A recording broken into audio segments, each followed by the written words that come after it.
Donald Trump वो नाम जो बीते दिनों पूरी दुनिया पर छाया रहा। अमेरिका के राष्ट्रपति पद का चुनाव लड़ने वाले जाने माने उद्योगपति डोनाल्ड ट्रंप अपनी विवादित बयानबाजी के चलते सुर्खियों में रहे और अपनी प्रतिद्वंदी हिलैरी क्लिंटन को बड़े अंतर से हराकर अमेरिका के 45वें राष्ट्रपति बने। विश्व महाशक्ति अमेरिका, जिसका प्रभाव लगभग पूरी दुनिया पर है, तो सोचिए उसी अमेरिका को चलाने वाला राष्ट्रपति कितना प्रभावशाली होगा। ऐसे में लाजमी है कि उसकी सुरक्षा और यात्रा का इंतजाम तकनीकी तौर पर एक नंबर हो और सुरक्षा में सेंध की कोई संभावना न हो।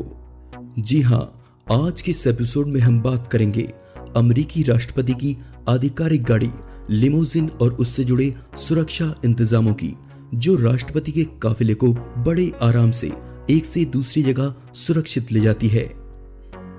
Research and development.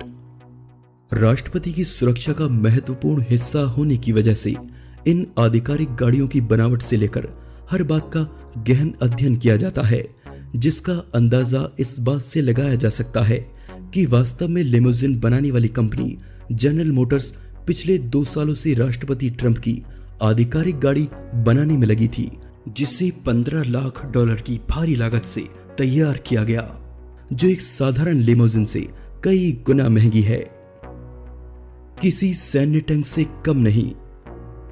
अमेरिकी राष्ट्रपति की ये लिमो, जिसे बीस्ट भी कहा जाता है, अपने नाम की भांति कहने को तो कार होती है, लेकिन किसी सैन्य टैंक से कम नहीं होती। 8 इंच मोटे धातु से बने दरवाजे और बुलेट प्रूफ शीशों से लैस इस बीस्ट का ढांचा सैन्य सुरक्षा सामग्री में इस्तेमाल की जाने वाली 5 इंच मोटे धातु की चादर से बना होता है, जो किसी भी प्रकार के धमाके को झेलने में सक्षम है। वहीं टायरों में जड़ी एक खास तरह की किट इसे आपातकाल में पंक्चर होने से बचाती है। तेज रफ्तार। 60 मील प्रति घंटा की रफ्तार महज 15 सेकंड में पकड़ने वाली यह लिमो वास्तव में बहुत गतिमान होती है, क्योंकि राष्ट्रपति के इस काफिले के संचालक एक खास तरह की ट्रेनिंग से प्रशिक्षित होते हैं, जिससे उन्हें किसी भी खतरे का आभास होते ही वे इसी लिमो को फेरारी जैसी तेज गाड़ियों की गति से चलाने में सक्षम होते हैं, क्योंकि अमेरिका के पहले नागरिक की सुरक्षा ही इनका मूल कर्तव्य है। एक नहीं बल्कि कई गाड़ियां। माना जाता है कि राष्ट्रपति की ये आधिकारिक गाड़ी लीमो जैसी कई और गाड़ियां भी हैं, जिनकी संख्या लगभग 12 है, जिनमें से 3 से 4 लीमो हर काफिले में देखने को मिलती है, जिनमें दूसरे आधिकारिक नेता बैठे होते हैं। वहीं सुरक्षा के हवाले से इन गाड़ियों का इस्तेमाल राष्ट्रपति की सुरक्षा के लिए होता है, जिससे किसी भी प्रकार की आतंकवादी हमले की संभावना को न्यूनतम स्तर पर लाया जा सके। वहीं विदेशी दौरों पर इन गाड़ियों का काफिला राष्ट्रपति की यात्रा से पहले ही गंतव्य स्थान पर पहुंचा दिया जाता है, जो कि अमेरिकी रक्षा नीति का मूल हिस्सा है। सुरक्षा के अनुरूप काफिला। समय, उन्नति और राष्ट्रपति के व्यक्तित्व के आधार पर इन गाड़ियों का काफिला छोटा बड़ा होता रहता है, या यूं कहें, जितना ज्यादा खतरा उतना ही बड़ा काफिला, जिसकी संख्या 10 से 40 गाड़ियों तक हो जाती है। वहीं सैकड़ों सुरक्षाकर्मी राष्ट्रपति के आसपास हर संभव खतरे जैसे रेडियो और मोबाइल द्वारा भेजे गए संकेतों पर कड़ी नजर रखते हैं।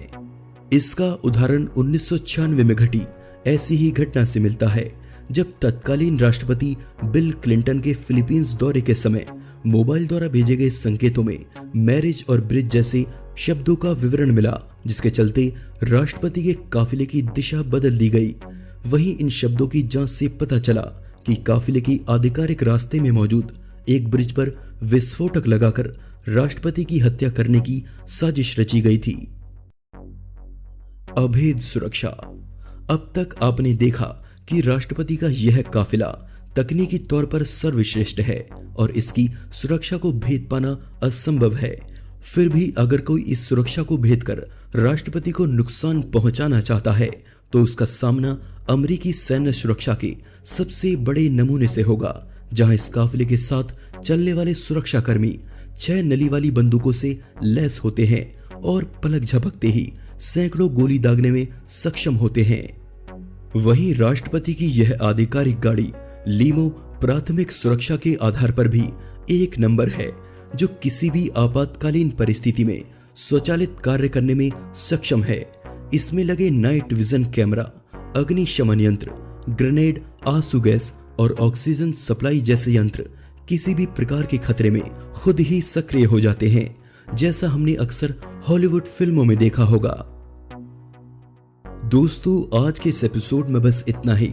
वीडियो अच्छा लगा तो प्लीज लाइक कीजिए और चैनल को सब्सक्राइब जरूर कीजिए ताकि आने वाले वीडियोस आप लोग मिस ना करें। मैं हूं आपका दोस्त विशाल, फिर से मिलेंगे एक नए एपिसोड में। तब तक के लिए नमस्कार।